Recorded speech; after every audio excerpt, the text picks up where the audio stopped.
हम वचन पढ़ेंगे और वचन के आधार से हम सीखेंगे कि हमारा शरीर, हमारा आत्मा और हमारा प्राण, ओके, शरीर, आत्मा और प्राण। एक्चुअली हमको प्रभु यीशु मसीह ने एकदम ओपनली बोला है, ओके। जो शब्बात को डिफाइल करता है, जो शब्बात को दूषित करता है, उसके बारे में यीशु मसीह को फरीसी जो लोग थे, जो बहुत ज्ञानी लोग थे, उन्होंने दोष लगाया कि तेरे चेले ऐसे क्या करते हैं कि वो शब्बात के दिन में जो खेती में बाले हैं वो तोड़कर खा रहे हैं और बिना हाथ धोए वो ऐसे कर रहे हैं, तो वो शब्बात का नियम भी तोड़ रहे हैं। और यीशु मसीह ने जब एक प्राणी को, पशु को ठीक किया, चंगा किया, तो उसके बारे में भी यीशु मसीह ऐसा बोलता है कि अगर आपका कोई प्राणी, पशु अगर दुखित हो जाए, व्याकुल हो जाए, कोई परिस्थिति के अंदर पड़ जाए, तो क्या तुम शब्बात के दिन उसे छुड़ाओगे नहीं? ओके, तो इसके बारे में भी यीशु मसीह ने शब्बात के विषय में डिफाइल कैसा होता है शब्बात, और डिफाइल कब होता है और क्यों होता है, और कैसे हम उसको बिना डिफाइल के चला सकते हैं, इसके बारे में बोला। सेम तरीके से उसने बोला जो मनुष्य है उसको वो दूषित कब होता है, क्योंकि उन्होंने बोला था कि ये रूल्स एंड रेगुलेशंस फॉलो नहीं कर रहे तेरे चेले, बिना हाथ धोए खा रहे हैं, तो इसका मतलब है कि वो डिफाइल हो रहे। तो व्यवस्था के अनुसार डिफाइल होना यानी दूषित होना कब हो सकता है, उसके बारे में लिखा। अब यहाँ पे आपको ध्यान देना है, प्रभु यीशु मसीह व्यवस्था में लिखी हुई बातों का जवाब देता है, ओके। अब आपको ये बात मालूम पड़ना चाहिए व्यवस्था क्यों है, ओके। परमेश्वर ने क्या बताया, मैंने आपको पिछली बार आपको समझाया कि किस तरह से इस्राएली लोग जो थे, वो लोग और जो अन्य जाति जिनको पापी कहा गया है, ओके, जो परमेश्वर को जानते नहीं हैं, ठीक है, ये क्यों नहीं जानते हैं। अब हव्वा को परमेश्वर ने हटा दिया था और बगीचे में से, वो वाटिका में से आदम और हव्वा को भगा दिया था, हकाल दिया था, ठीक है। लेकिन फिर भी हव्वा को जब आबेल और कैन पैदा हुए तो उसने बोला परमेश्वर ने मुझे मनुष्य पुत्र दिया। आबेल और कैन जब बड़े हुए तो उन्होंने भी परमेश्वर को बलिदान देने की सोची, ओके। यानी उनका कनेक्शन परमेश्वर की ओर झुका हुआ रहा, लेकिन वो ये नहीं जानते कि परमेश्वर का कनेक्शन उनसे, मतलब परमेश्वर जो उनके साथ ओपनली चला फिरा करता था, अब वो ओपनली उनके साथ नहीं है, ओके। फिर भी मनुष्य ओपनली डिक्लेयर करता है कि परमेश्वर करता है, परमेश्वर सब कुछ है, परमेश्वर है, सब कुछ बोलता रहता है ओपनली, लेकिन परमेश्वर ओपनली कहीं पर भी नहीं बोलता है कि मैं तुम्हारा परमेश्वर हूँ, ओके। तो आपको समझ में आना चाहिए कि डिफरेंस कहाँ पड़ चुका है। मनुष्य कोई भी तरह से चलता रहे, फिर भी वो परमेश्वर को ओपनली कॉल करता है, खुलेआम कॉल करता है, ठीक है। लेकिन परमेश्वर खुलेआम उसको बोलता नहीं है कि मैं तेरा परमेश्वर हूँ, ओके, खुलेआम नहीं बोलता है वो, ओके। तो जिनके ऊपर परमेश्वर बोलता है वो उसके आत्मा के द्वारा बताया जाता है, ओके। और इसके लिए परमेश्वर ने एक स्पेशल, उसकी एक झुंड बनाकर रखी थी, लोगों की भीड़, छोटी सी मुट्ठी भर भीड़ बनाकर रखी थी, जिनके ऊपर परमेश्वर का आत्मा प्रकट करता था क्या है क्या नहीं है, ओके। उसके अंदर से परमेश्वर को वो लोग जानते थे। इसके लिए परमेश्वर बोलता है कि मैं उनका परमेश्वर हूँ, क्योंकि मैं उनके साथ बातें करता हूँ, उनके बीच में आता जाता रहता हूँ, मैं उनके बीच में चलता फिरता रहता हूँ। इसका मतलब जैसा वाटिका में परमेश्वर आदम और हव्वा के साथ थे, उसी तरह से परमेश्वर इज़राइल लोगों के मध्य में चलता फिरता था, कॉन्टैक्ट पॉइंट में था। समझ में आया। लेकिन अन्य जातियों के साथ परमेश्वर वैसा नहीं था, फिर भी वो लोग परमेश्वर परमेश्वर परमेश्वर बोलते ही रहते हैं, ओके। हाँ, ईश्वर ने दिया, ईश्वर ने किया, ईश्वर ने बोला, ईश्वर ने हुआ, ईश्वर ही करेगा, उनका फिर भी ओपन ऐलान चलता ही रहता है ईश्वर के बारे में, विवाद चलता ही रहता है। ये ईश्वर है, ये ईश्वर नहीं है, वो ईश्वर है, वो ईश्वर नहीं है, ये ईश्वर नहीं है, वो ईश्वर है, हमारा ही ईश्वर है, आप लोगों का नहीं है, उनका है, हमारा नहीं है, हमारा है, उनका नहीं। सारा कुछ वो लोग फिर भी ईश्वर ईश्वर ईश्वर ईश्वर के नाम से करते ही रहते हैं। ओके, ओपनली करते हैं, ओपनली विवाद करते हैं, ओपनली क्वेश्चंस उठाते हैं, सवाल उठाते हैं ईश्वर के ऊपर, ओपनली चैलेंज करते हैं ईश्वर को। सारा प्रकार वो ओपनली सरेआम करते हैं, लेकिन परमेश्वर ओपनली मनुष्य को कभी भी कुछ नहीं बोलता है। ओके, ओपनली कुछ नहीं बोलता है। समझ में आया? ये कनेक्शन डिस्कनेक्टेड है पापियों के साथ। समझ में आया आपको? ये कनेक्शन सिर्फ इज़राइल के साथ कनेक्टेड था। ये परमेश्वर का कनेक्शन जो चलता फिरता था, उसके कायदे कानून वो समझाता था कि क्या करना चाहिए, क्या नहीं करना चाहिए। ये व्यवस्था थी, वो सिर्फ इस्राएलियों को बताया हुआ था। ओके, और उसके बाद अन्य जातियों के पास जब नहीं था, तो भी अन्य जाति ईश्वर ईश्वर करते हुए वो एक अद्भुत शक्ति का प्रमाण समझते थे कि यही को ईश्वर कहा जाता है। ओके, वो एक अद्भुत अनुभव को ईश्वर मानते हैं। ओके, वो एक अद्भुत चमत्कार को ईश्वर मानते हैं। ओके, वो एक अद्भुत कुछ तो असाधारण कुछ हो गया तो वो बोलते हैं ये ईश्वर के अलावा कोई नहीं कर सकता है। ओके, तो उनके समझ में सृष्टि के अंदर कुछ भी ऐसा असाधारण हो गया, वो उसको ईश्वर मानते हैं। समझ में आया? यानी कि उन्होंने अपने मर्जी से ईश्वर को पकड़ लिया है। कौन ईश्वर है? अपने मर्जी से समझ के साथ उन्होंने उसको ईश्वर मानना स्टार्ट किया है। समझ में आया?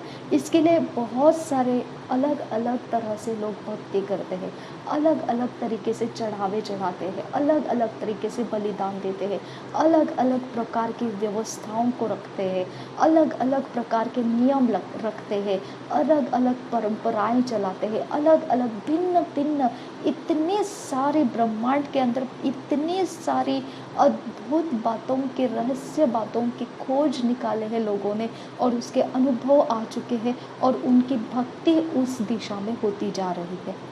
असलियत में परमेश्वर ने उनको कुछ भी प्रकट नहीं किया है। समझ में आया? कितना बहक गया है मनुष्य, कितना भटक गया है मनुष्य कि उसको असली में परमेश्वर मालूम ही नहीं है। ओके, क्योंकि परमेश्वर सिर्फ जब खुद बताता है कि मैं तुम्हारा परमेश्वर हूँ, बस तभी ये समझ में आता है। वो भी उसके आत्मा आने की वजह से समझ में आता है, नहीं तो वो नहीं समझ सकता है। और उत्पत्ति के 6 अध्याय के 3 वचन में क्या लिखा है? मनुष्य केवल शरीर है, इसके लिए मेरा आत्मा सदा मनुष्य के साथ विवाद करता नहीं रहेगा, उसकी आयु केवल 120 वर्ष रहेगी। समझ में आया? तो मनुष्य का शरीर को सेटिस्फाई जो शक्ति करेगा वो उसका ईश्वर बन जाता है। ओके, अगर कोई इंसान उसके शरीर को सेटिस्फाई करेगा तो वो बोलते हैं ये ईश्वर का रूप लेकर आया। ओके, ये स्वर्ग का दूत बन के आ गया। ओके, कहीं पर भी ये जगह सच नहीं है। वो अपनी मर्जी से ये सारे डायलॉग्स बोलते हैं। समझ में आया? कहीं पर भी वो परमेश्वर के साथ कनेक्टेड नहीं है, वो अपनी मर्जी से अपनी सोच से बोलते हैं ये सब कुछ बातें। समझ में आया? इसकी वजह से उनको परमेश्वर कौन है पता ही नहीं है। बस इतना ही फॉल्ट है मनुष्य के अंदर, वो फॉल्ट को परमेश्वर कहता है पापी है। ओके, और परमेश्वर अपने आप को पवित्र कहता है।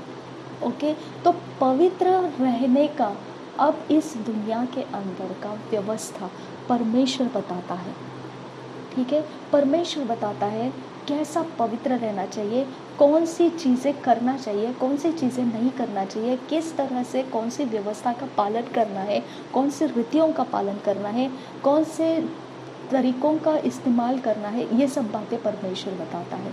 ठीक है। अगर हम ये सारी बातों को नहीं समझेंगे कि इज़राइल के पास एक विशेष व्यवस्था थी और अन्य जातियों के पास अलग अलग व्यवस्थाएं रही है, तो हम कभी नहीं समझ पाएंगे कि इज़राइल परमेश्वर के संगति वाला जड़ था। इसकी वजह से उनकी व्यवस्था असलियत की थी, लेकिन बाकी अन्य जाति पापियों की व्यवस्था में चल रहे हैं। ओके, पापियों की व्यवस्था में क्यों चल रहे हैं? क्योंकि पापियों की व्यवस्था के अंदर शक्तियों का प्रभाव है। ओके, अच्छी शक्तियाँ, बुरी शक्तियों से लोग डरते हैं, अच्छी शक्तियों को वो लोग पुकारते हैं, आना चाहिए, आना चाहिए। पैसे की शक्तियाँ आना चाहिए, सेहत की शक्तियाँ आना चाहिए, घर बार की शक्तियाँ आना चाहिए, पीढ़ी की अच्छी शक्तियाँ आना चाहिए। ऐसे शक्तियों को वो पुकारते हैं। फिर वो शक्तियाँ ऐसे ही नहीं आती है। ओके, वो शक्तियाँ ऐसे ही नहीं आती है, वो शक्तियों को आने का ज़रिया बनाना पड़ता है। समझ में आया? तो ये ज़रिया बनाने के लिए फिर लोगों ने वो सीख लिया कि कौन सा क्या चढ़ावा देने से ये शक्तियाँ आती हैं।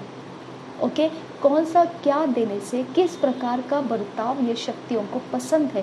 फिर उन्होंने उस तरीके के बर्ताव, उस तरीके के कपड़े पहनना, उस तरीके के चाल चलन करना, उस तरीके के स्वभाव बनाना उन्होंने अपने अंदर से उत्पन्न करना शुरू किया। अपने मर्जी से वो कैरेक्टर बन गया, अपनी मर्जी से फिर वो एक झुंड, जैसे कोई ये जाति का है, कोई वो चिन्ह का है, कोई वो प्रकार का है, कोई ये प्रकार का है। इस तरह से उन्होंने अपने अपने झुंड को एक बहुत विशेष प्रकार का झुंड बनाकर अपने लिए इस पृथ्वी के ऊपर जगह स्थापित कर लिया। समझ में आया? तो उसके अंदर से शक्तियों के प्रभाव हम देखते हैं, अन्य जातियों के बीच में शक्तियों के प्रभाव देखते हैं। हम व्यवस्था, परमेश्वर की व्यवस्था के प्रभाव नहीं देखते हैं। ओके, परमेश्वर का व्यवस्था का प्रभाव जो है वो सिर्फ और सिर्फ इज़राइल लोगों को पता है और किसी को पता नहीं है। समझ में आया? और किसी को पता नहीं है। इसके लिए जब यीशु मसीह यहूदियों के बीच में से आया है, इस्राएलियों के लिए आया है, तब इस्राएली लोग बोलते हैं कि तू अगर यहूदी कहलाता है अपने आप को, तो तुझे इस्राएल होने के नाते ये सारे रूल्स मालूम होना चाहिए कि हमारा परमेश्वर अन्य जातियों के साथ मेल खाता नहीं है। तो अन्य जातियों के बीच में तो व्यवस्था जो इस्राएल की दी हुई है वो तोड़ रहा है और उनके बीच में तो अपने आप को लेके घूम रहा है। तो इसका मतलब क्या बनता है कि तू परमेश्वर का जन्म होते हुए भी तू अशुद्ध कर रहा है अपने आप को। समझ में आया? ओके, तो इस तरह से आपको ध्यान रखना है कि अशुद्ध कब कहा गया था, अशुद्ध किसने डिक्लेयर किया था? परमेश्वर ने डिक्लेयर किया था। जो परमेश्वर की व्यवस्था से अलग था वो सब अशुद्ध थे, जो परमेश्वर की व्यवस्था के अंदर थे वो शुद्ध माने जाते थे। समझ में आया? और उसी व्यवस्था को यीशु मसीह ने तोड़ दिया। नहीं, ऐसा नहीं किया कि ख़त्म, अब ये व्यवस्था को मैंने बंद करके रख दिया। नहीं, उस व्यवस्था को पूरा किया उसने। ओके, तो अब आपको समझ में आ गया कि व्यवस्था किस विषय में प्रभु यीशु मसीह कह रहा है कि इज़राइल लोगों को व्यवस्था दिया गया था। ध्यान रखिए इस बात को। ओके, आपको ये बात को बहुत ज़्यादा ध्यान देना है कि आदम और हवा को परमेश्वर ने सृष्टि किया था। ओके, परमेश्वर का योजना था उनके ऊपर, ध्यान रखना है। ओके, और परमेश्वर ने योजना के अनुसार उनको बोला था कि ये फल नहीं खाना है।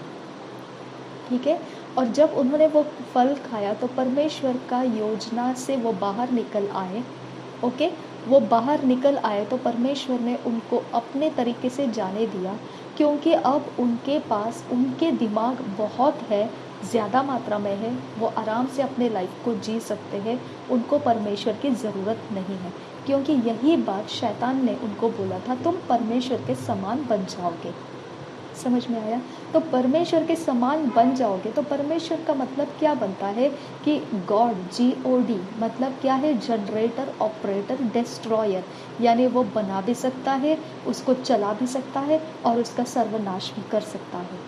ओके, तो ये ही तो रूप परमेश्वर ने भी बोल दिया कि मनुष्य परमेश्वर के में से एक समान हो गया है, एक जैसा बन गया है। ओके, यानी त्रिएक परमेश्वर था, पिता पुत्र पवित्र आत्मा, तो तीनों में से एक के समान बन गया है। ओके, तो ये बन गया है, इसका मतलब क्या है, अब वो इंडिपेंडेंटली अपना लाइफ जी सकता है, उसको परमेश्वर की ज़रूरत नहीं रहेगी। क्योंकि यही बात बाबेल का टावर बनते समय बोला गया था कि मनुष्य के लिए अब कुछ भी असंभव नहीं है। समझ में आ रहा है आपको ये बात? ओके, परमेश्वर हर चीज़ में परमेश्वर के ही समानता में मनुष्य को बनाया है। ओके, और परमेश्वर खुद इस बात की गारंटी दे रहा है कि अब मनुष्य के लिए कुछ भी असंभव नहीं है। समझ में आया? यानी कि सिस्टम जो था परमेश्वर का मनुष्य के लिए, मनुष्य ने खुद अपने कंट्रोल में ले लिया, वो अपने कंट्रोल में लेकर चलना स्टार्ट कर दिया। इसके लिए लोगों को आज परमेश्वर की ज़रूरत नहीं है। ओके, उनको डॉक्टर से मेडिसिन मिल जाते हैं, उनको रिसर्च करने से जानकारियाँ मिल जाती है, उनको डिस्कवरी मिल जाती है, उनको सारी चीज़ें जो भी पृथ्वी के बाहर सब कुछ का ज्ञान भंडार उनके अपने ही अंदर से निकलता है। वो अपनी ही खोज में से अपने ज़िंदगी के रास्ते बना लेते हैं। उनको कोई परमेश्वर की ज़रूरत नहीं है। उनको पूरा विश्वास क्या है, बहुत ज़्यादा पैसे रखो, बहुत ज़्यादा धन संपत्ति इकट्ठा रखो, एंड टाइम पर इस्तेमाल हो जाएगा और बस ये सब ठीक हो जाएगा, ये सब हमारा लाइफ बन जाएगा ऐसा। ओके, पीढ़ी पीढ़ी तक वो लोग अपने आप को रिच बनाए रखने की कोशिश करते हैं। ओके, क्योंकि उनको ये दुनिया की व्यवस्था में कैसे जीने का वो उनका दिमाग उनको सिखाता है। ओके, अगर कोई कुछ काम भी नहीं करता है तो भीख मांगना उसको पता है। ओके, कोई दया कर देता है, उसको मिल जाता है, 2 रोटी उसको खाने को मिलता है, यानी उसका भी गुजारा हो जाता है, यानी उसको भी परमेश्वर की ज़रूरत नहीं है। अगर आप भीख मांगने वाले इंसान को भी अगर जाकर बोलोगे कि आपको परमेश्वर प्रेम करता है, आपका परमेश्वर मतलब परमेश्वर आपको अपनाना चाहता है, वो बोलता है, वो बोलेगा क्या करने का मुझे परमेश्वर का, 2 वक्त की रोटी मिल रही है, मुझे आराम से सोने को मिल रहा है रास्ते के ऊपर, मुझे क्या करना है वो सब लेके। हाँ, अगर परमेश्वर मिलता है तो मुझे अच्छा गाड़ी बंगला कुछ देने वाला होगा तो बताओ। ओके, यानी उसको भी परमेश्वर की ज़रूरत नहीं है। समझ में आ रहा है आपको? तो इतना परमेश्वर से अलग हो चुका इंसान है। परमेश्वर खुद बोलता है कि इन लोगों को मेरी ज़रूरत नहीं है। ओके, अब मैं आपको बताती हूँ, परमेश्वर ने बाबेल का टावर स्टॉप किया क्योंकि परमेश्वर नहीं चाहता था उनके तमन्नाएं सक्सेसफुल हो जाए, उनकी सोच सक्सेसफुल हो जाए।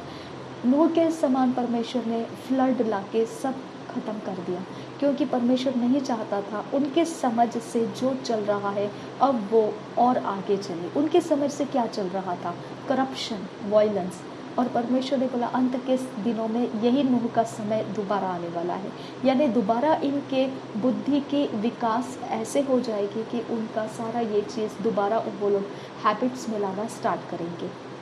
ओके, अब बाबेल का टावर इसीलिए स्टॉप कर दिया गया क्योंकि वो हाइट जो बना रहे थे, वो हाइट का बनाने का उनका मकसद था कि वो हेवन को टच कर सके, हेवन के साथ कम्युनिकेट कर सके। ओके, तो आप देख सकते हैं कि जब मूसा के साथ परमेश्वर बात करना चाहता था तो पर्वत की चोटी के ऊपर मूसा को बुलाया था। ओके, यानी हाइट का कुछ ना कुछ रहस्य है, भेद है जो ये लोग जानते थे कि वो हाइट के ऊपर जाने से वो स्वर्ग के साथ कम्युनिकेशन कर सकते हैं। समझ में आया? तो आज का डेट में आप देखते हैं सारे जगह में हाइट्स बने हैं, बड़े बड़े टावर्स बने हैं, बहुत ज़्यादा मात्रा में लोग ऊंचे ऊंचे बिल्डिंग्स बना रहे हैं। ऊंचे टावर्स, बिल्डिंग्स तो नाम ही नहीं रहा, टावर्स बन चुके हैं। ओके, सबके अंदर एक अट्रैक्शन हो चुका है कि स्पिरिट में इसका महत्व है। ओके, स्पिरिट में सब लोग देखते हैं कि हम लोग सबसे ऊंचे वाले जो फ्लोर है बिल्डिंग के उसमें जाकर रहें, क्योंकि स्पिरिट में उनको पता है कि इसका फ़ायदा क्या होता है। ग्राउंड लेवल में रहने का फ़ायदा क्या है, ऊंचाई पर रहने का फ़ायदा क्या है। लोग जानबूझ के ऊंचाई के स्तर पकड़ते हैं। ओके, वहाँ रहने की सोचते हैं। ओके, क्योंकि उनके सोच में इसका एक पावर, इसका एक अद्भुत शक्ति का रहस्य भाग उनके दिमाग को समझ में आता है। समझ में आया? तो हर एक इंसान के रहस्य भेद शक्ति के अनुसार वो अपने अपने लाइफ के लिए कुछ ना कुछ अरेंज करके अपने दिमाग से दौड़ते जा रहे हैं, लेकिन परमेश्वर उनके बीच में एब्सेंट है। ओके, तो इसके लिए परमेश्वर ने अब उसके लोग जो इन्हीं लोगों के बीच में से निकले हैं, ओके, जो आदम और हवा के अंदर से निकले हुए थे, नूह, और वहाँ से ही निकले हैं नूह के 3 पुत्र, हम, शेम, याफेत। ओके, हम, शेम, याफेत। पिछले रिकॉर्डिंग में मैंने गलती से 4 बोला, नहीं 4 नहीं, वो 3 है, करेक्शन कर लेना इस बात को। हम, शेम और याफेत। ओके, तो इन 3 ही पुत्रों के बीच में से पूरी पृथ्वी भर चुकी है, कोई नहीं है दूसरा। ओके, अब इन्हीं 3 ही पुत्रों में से आप देख सकते हैं कि इज़राइल की झुंड परमेश्वर ने अलग की। समझ में आया? इन्हीं तीनों में से एक जन को परमेश्वर ने पकड़ा, इसमें से उसने अपने लिए इज़राइल को अलग कर लिया, इज़राइल जाति बना लिया, एक मुट्ठी भर लोगों को उसने अपनी व्यवस्था सिखाई। अब मुझे ये बताना है आपको, ये व्यवस्था परमेश्वर ने भी लगाया। तो अदन वाटिका में भी व्यवस्था डाला था परमेश्वर ने कि तूने क्या करना है। 2 अध्याय के 15 में लिखा है, तूने काम करना है, वाटिका को संभालना है, उसकी मशागत करना है, तेरे लिए एक सहकर्मी की ज़रूरत है। वो हवा बना कर लाया, उसके साथ रहने के लिए उसने योजना रखी, उसके लिए फलों के बारे में उसको बताया, ये फल खाना है, ये नहीं खाना है। तो आपको समझ में आना चाहिए, व्यवस्था परमेश्वर ही की ओर से बिठाई गई है। ओके, अगर ये व्यवस्था के अनुसार कोई जीता है वो परमेश्वर की ओर से है, ये व्यवस्था के अनुसार नहीं जीता है वो परमेश्वर की ओर से नहीं है। ओके, बाय मिस्टेक अन्य जातियों में से, पापियों में से बाय मिस्टेक कोई ऐसे जन है जो व्यवस्था के अनुसार ऑटोमेटिक जी रहे हैं, लेकिन फिर भी वो पापियों में ही गिनती किए जाते हैं।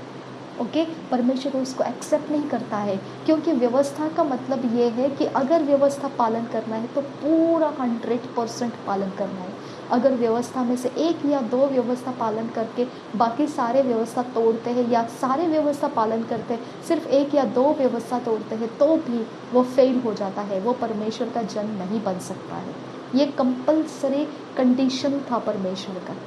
ओके, तो व्यवस्था को नियम पालन चाहिए, और व्यवस्था वाटिका बनाने के वक्त से ही परमेश्वर ने स्थापित कर चुका है। वो व्यवस्था के अधीन लोगों को रख के ही काम करना चाहता है, उसी के अधीन रहने वाले लोगों के साथ ही वो अपने आप को कांटेक्ट में बनाए रखता है, बाकी किसी के साथ वो कांटेक्ट में नहीं है।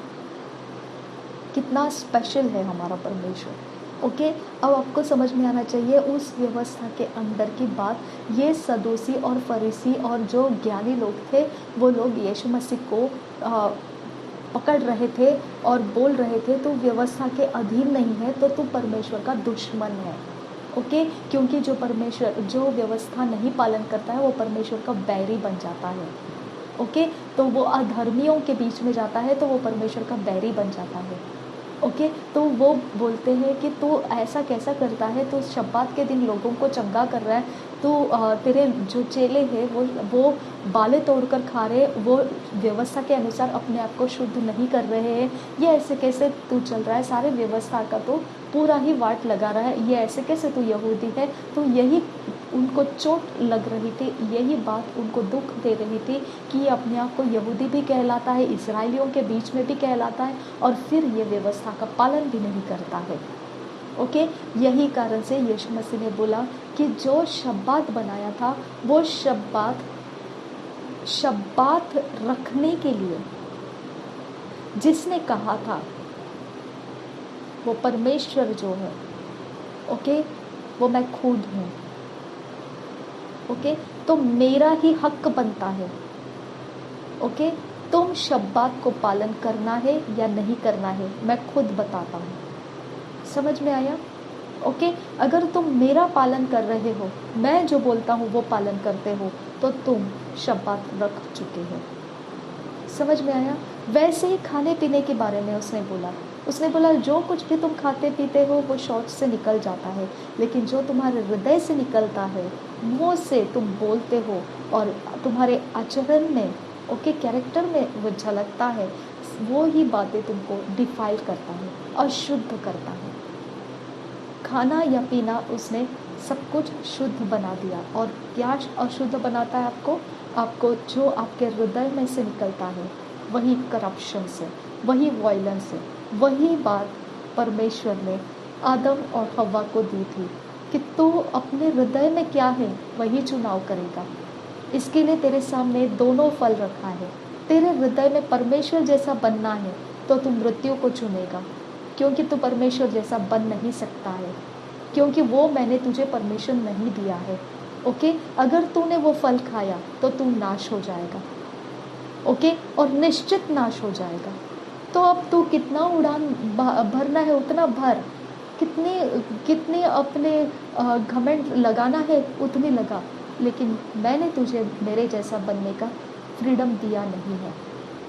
ओके, तेरी इच्छा, तेरी मनोकामना क्या है वही सिद्ध, वही बाहर आएगी। ओके, जीवन का भी फल है और मृत्यु का भी फल है। भले बुरे ज्ञान का फल, मृत्यु का फल नहीं है, भले बुरे ज्ञान का फल है। ओके, तू मेरे जैसा बनना चाहेगा तो तू ये फल खाएगा। अगर तू मेरे जैसा बनना नहीं चाहेगा तो तू चुपचाप मैं बोलता हूँ वैसा ही करेगा। समझ में आया? तो परमेश्वर हृदय को परखता है। ओके, उसने हृदय के लिए फ्रीडम दे दिया है। ठीक है, वही हृदय के अंदर क्या है वही मनुष्य को डिफाइल करता है, वही मनुष्य को पापी करता है, वही मनुष्य को अशुद्ध करता है। ओके, नूह के समान के लोगों के हृदय में से क्या निकलने लगा था? मार्ग भटक गए थे, करप्शन बढ़ गया था। ओके, वायलेंस बढ़ गया था। ओके, बहुत सारी ऐसी बातें बढ़ गई थी जिसके बारे में परमेश्वर नहीं चाहता था कि अब उन तरीकों के अंदर से मनुष्य बढ़ते जाए। ओके, इसके लिए परमेश्वर ने नाश कर दिया सारा फ्लड से। जितने भी नथनों में श्वास भरा हुआ लोग हैं सबके डेथ कर दी, फ्लड से बहा दिया उनको। समझ में आया? तो परमेश्वर ने एक झुंड के अंदर जो कर सकते हैं उतना काम दिया, और जो नहीं करना चाहिए उसके बारे में उनको फिर चेतावनी लगाई। अगर तुम ये करोगे ऐसे ऐसे हो जाएगा, अगर तुम वो करोगे ऐसे ऐसे हो जाएगा। व्यवस्था विवरण के आप पढ़ सकते हैं, श्राप और आशीषें। ओके, और आपने देखा है कि उसके अंदर जो व्यवस्था पालन करेगा उसके लिए आशीषें हैं, जो व्यवस्था पालन नहीं करेगा उसके बदले में, हर एक एक्शन के बदले में क्या उनको आएगा वो उसका पनिशमेंट्स लिखा हुआ है। समझ में आया? अब ये पनिशमेंट्स को रिजॉल्व करना है तो ये रिजॉल्व नहीं हो सकता है। ओके, सिवाय परमेश्वर वो रिजॉल्व क्या करना है, कैसे करना है बताए, तब तक वो रिजॉल्व नहीं हो सकता है। ओके, जब आदम और हवा ने फल खा लिया तो उनको मृत्यु निश्चित आ गई, वो रिजॉल्व नहीं हुआ। ओके, उन्होंने अपने तरीके से कपड़े बना लिए, अपने तरीके से अंजीर के पत्तों से उन्होंने कपड़े सिलवाए और पहन लिए, लेकिन फिर भी वो रिजॉल्व नहीं हुआ। ओके, इसके पश्चात परमेश्वर ने उनके लिए एक स्किन, चमड़ा लेकर आया, उसका कपड़ा बनाकर उसको पहनाया। ओके, यानी आपका दिमाग भले ही बिना परमेश्वर के बहुत महारथी बन चुका है, बहुत सारे पावर्स आ चुके हैं, बहुत इतने कुछ हो चुका है आपके लाइफ के साथ कि पूछो मत, ज़बरदस्त महारथी बन चुके हैं, बस कुछ नहीं चाहिए आपको, फिर भी आप परमेश्वर नहीं बन सकते हैं, क्योंकि परमेश्वर ने वो बनने का किसी को अधिकार नहीं दिया है। समझ में आया? तो मूर्खता बन जाती है जब पावर्स में लोग बढ़ने की कोशिश करते हैं। ओके, क्योंकि वो पावर्स, उनको लगता है मुझे परमेश्वर की अब ज़रूरत नहीं है। आपको वैसे भी परमेश्वर जैसा बनने नहीं देगा, परमेश्वर के जैसे आप बर्ताव करो तो भी आपको परमेश्वर जैसे बनने का फ्रीडम दिया ही नहीं है, तो फिर आप पावर लेके क्या बनने के लिए जा रहे हो?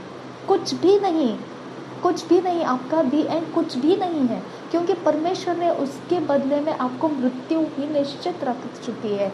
आप परमेश्वर जैसा बन ही नहीं सकते हैं, परमेश्वर ने आपको वैसा फ्रीडम दिया ही नहीं है, तो फिर आप कैसे क्या उसके अंदर आपके भविष्य को देखेंगे? भविष्य नहीं है दुनिया के अंदर। समझ में आया? ना पैसे से लोगों को भविष्य है, ना पावर से लोगों को भविष्य है, ना कोई एजुकेशन से लोगों को भविष्य है, ना कोई पीढ़ियों के द्वारा, ना कोई शक्तियों के द्वारा, ना कोई दिन और रिवाज पालन के द्वारा, ना कोई कुछ भी करने से कोई भविष्य है ही नहीं। उसके लिए निश्चित मृत्यु परमेश्वर ने दे दिया है, जिसको कोई टाल नहीं सकता है। उसके अंदर कोई भी इंसान पृथ्वी के ऊपर कितना भी दम दमादम रहे, फिर भी उसका सब द फाइनल एंड यहीं पर दिखाई देता है, वो निश्चित मृत्यु है। वो निश्चित मृत्यु है, क्योंकि परमेश्वर का व्यवस्था, परमेश्वर का रिजोल्यूशन, परमेश्वर का सुविधा, परमेश्वर की ओर से कोई सहायता अगर आता है, वो वहाँ पे सॉल्व हो सकता है, नहीं तो कुछ भी सॉल्व नहीं होता है। चाहे मनुष्य बिना परमेश्वर के जीने का घमंड लगा कर बैठे, कोई फर्क नहीं पड़ता है। चाहे भले भले महारथी बनकर बैठे, कोई फर्क नहीं पड़ता है। परमेश्वर को कोई फर्क नहीं पड़ता है, क्योंकि परमेश्वर ने आपको फ्रीडम दिया ही नहीं है कि आप परमेश्वर बन के बैठ जाओ, नहीं दिया है। ओके, तो इसकी वजह से ये मनुष्य जातियों के बीच में परमेश्वर है नहीं। ये मनुष्य जातियों के लिए व्यवस्था के बारे में यीशु मसीह बोलता है, अब इज़राइल रहे, ओके, या पापी रहे, जिनको परमेश्वर पता ही नहीं, ओके, चाहे इज़राइल रहे या अन्य जाति रहे, ओके। अब क्या होने वाला है, सबका फैसला एक तराजू में होने वाला है, एक पल्ले पर होने वाला है।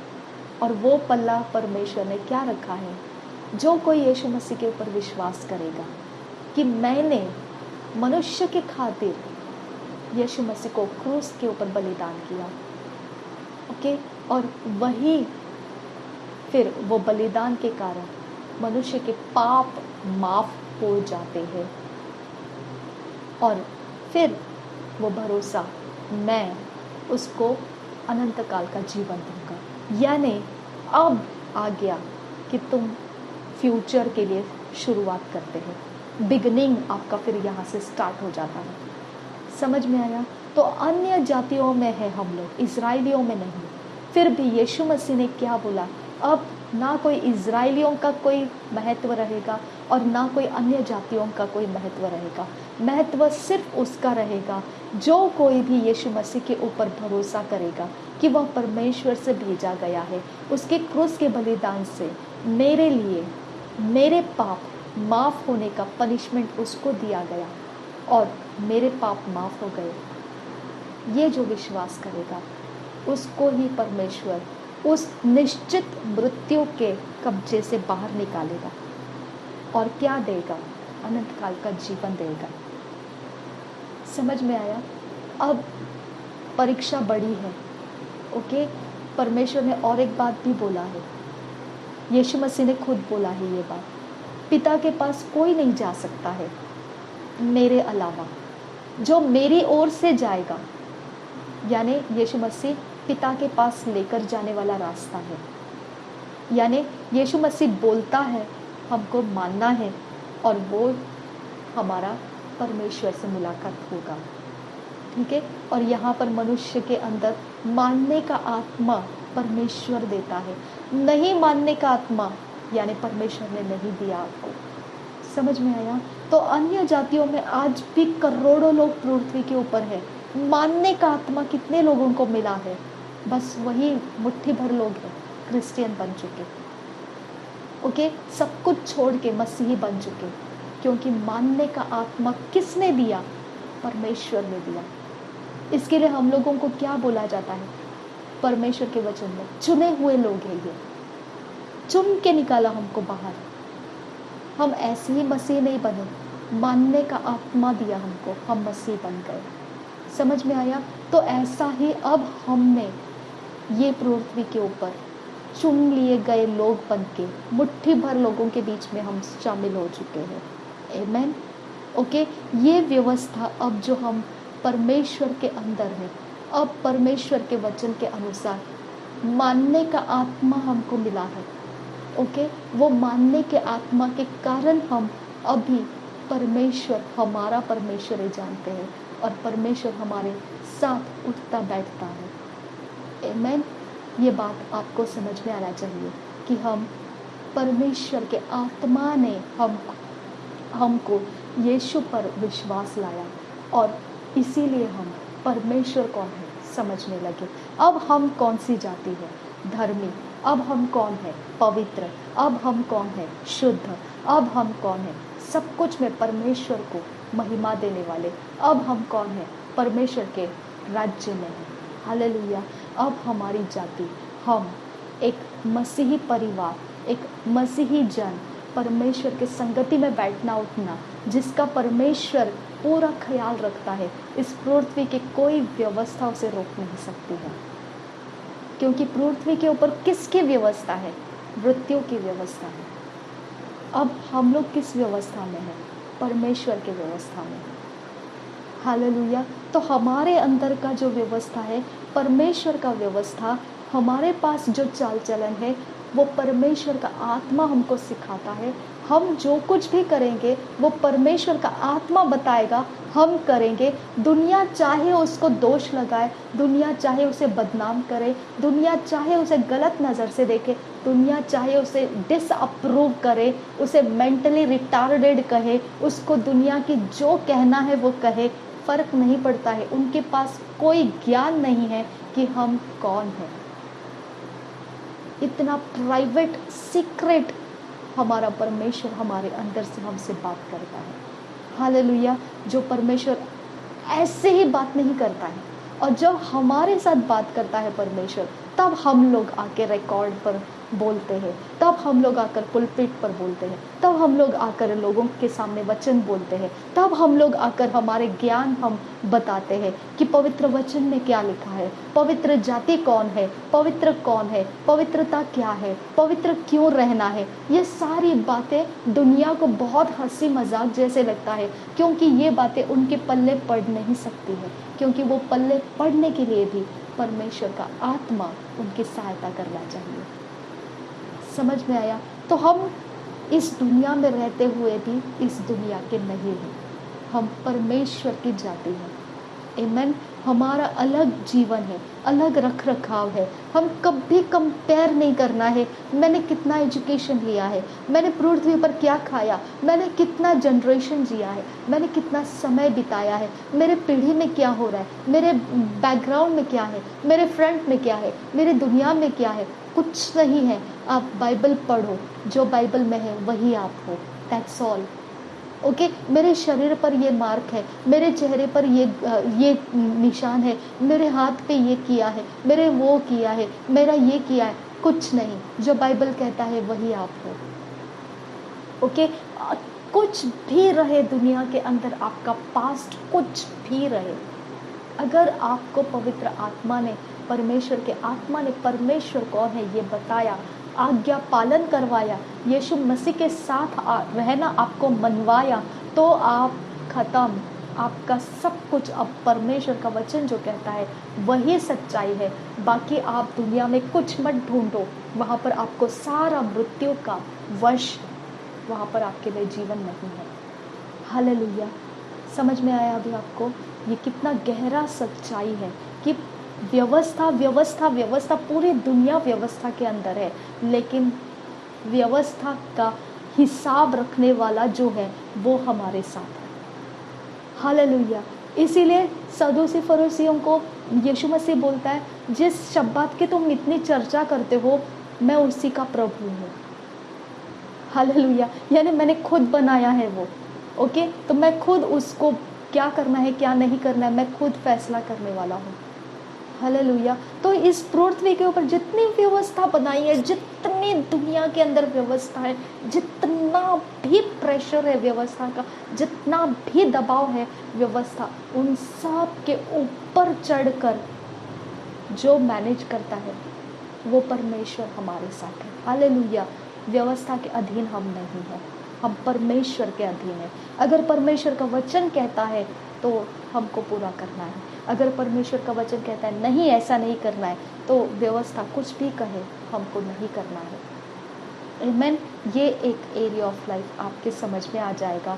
आप कभी आपके ऊपर ध्यान नहीं लगाएंगे, क्योंकि परमेश्वर ने कहा मेरा आत्मा सदा विवाद करता नहीं रहेगा। जो लोग इस मृत्यु के प्रदेश की व्यवस्था के अनुसार अपने आप को कंपेयर करते हैं, तुलनात्मक करते हैं, ओके, मेरा आत्मा तुम्हारे साथ फाइट नहीं करेगा। तुमको अपने आप को मेरे आत्मा के अधीन करना है। समझ में आया? तुमको जिम्मेदारी है, तुम अपने आप को मेरे वचन के हवाले कर दो। मसीहों को ये कमांडमेंट है, ओके। इसी से पता चलेगा कि तुम मेरे हो। समझ में आया? जब आदम और हव्वा परमेश्वर के कमांड में नहीं रहे तो उन्होंने क्या अपने लिए ले लिया? परमेश्वर के जैसा एक बन जाए। आमीन। लेकिन अभी परमेश्वर ने बोला अभी तुम खुद, जब मैंने तुमको लाया, मैंने तुमको बताया कि मैं तुम्हारा परमेश्वर है, तुम्हारी जिम्मेदारी है अब तुम वचन पढ़ो, और वचन क्या कहता है उसी को स्वीकारो, वही तुम हो। ये तुम्हारी जिम्मेदारी है, अपने दायरे से बाहर नहीं जाना। हालेलुया। अगर फिर भी जाते हो तो बाहर तो मृत्यु है। समझ में आया आपको? दायरे से बाहर नहीं जाना है। हालेलुया। प्रभु यीशु मसीह के वचन के अंदर के दायरे में ही हमारा जीवन है, उसके बाहर मृत्यु का प्रदेश है। आमीन। अपने आप को हल्का मत मानो, अपने आप को व्यर्थ मत मानो, अपने आप को बिगड़ा हुआ मत मानो, क्योंकि ये सारा इस पृथ्वी के ऊपर की सारी कहानियाँ हैं। जो भी आप अपनी स्टोरीज बताते हैं, ये पृथ्वी के ऊपर के मृत्यु के स्टोरीज है जो आपको इफेक्ट कर चुकी है, ओके। वो इफेक्ट है आपका, लेकिन आप वो नहीं हो। आपकी वैल्यू आप खुद बाइबल में से देखो क्या है और उसे अपना लो। हालेलुया। जब आप अपने आप को खुद होके परमेश्वर का वचन अपनाने के लिए समर्पित करते हो, तभी आप सच्चा मार्गदर्शन पाते हो, ओके। और वही सच्चा मार्गदर्शन आपको सब मृत्यु के इफेक्ट्स में से आज़ाद करेगा। तब तक नहीं करेगा वो, ओके। तब तक आप दुनिया को बोलते रहो मैं क्रिश्चियन हूँ, मैं मसीही हूँ, मैं ये हूँ, मैं वो हूँ, मैं ऐसा करता हूँ, मैं वैसा करता हूँ, सब कुछ करता हूँ, ये करता हूँ, वो करता हूँ, ऐसा करता हूँ, वैसा करता हूँ, दुनिया भर की लिस्ट लगा कर बता दो, ओके। दुनिया सुनेगी, आप बोलोगे, फ़र्क नहीं पड़ेगा। आपका फ़र्क सिर्फ आपके परिवर्तन से पता चलेगा, और परिवर्तन सिर्फ तभी आता है जब आप खुद अपने आप को धक्के मारकर वचन के अधीन करते हो, वचन को मानने के लिए मजबूर कर देते हो, वचन मानने लगते हो। बस ये है, आपका परिवर्तन आ गया। अब आपको लिस्ट लगाकर किसी को बताने की ज़रूरत नहीं है मैं क्या हूँ और मैं क्या नहीं। आपका परिवर्तन आपका प्रूफ है कि आप मसीह हो। हालेलुया। आमीन। तो आप अपने अंदर के खूबियों को मत देखो, अपने शरीर के अभिलाषाओं के पीछे मत जाओ, अपने आंखों को क्या जचता है, शरीर को क्या कंफर्टेबल लगता है, उसकी तरफ मत देखो। आप वचन को देखो और वही आप हो, ये मान लो, ये स्वीकार लो, और बाकी सब भूल जाओ। Forget it, okay. सब कुछ भूल जाओ, जो वचन है वही आप हो, इसके अलावा कोई सच्चाई नहीं है। हालेलुया। प्रभु यीशु मसीह हम सबके साथ बना रहे। आमीन, आमीन, आमीन। Thank you Jesus. धन्यवाद करते हैं मेरे खुदा परमेश्वर, आपके हाथों में हम अपने आप को समर्पित करते हैं। हम जानते हैं खुदा कि आपका आत्मा जिसके अंदर है वह कभी भी गुमराह नहीं होगा।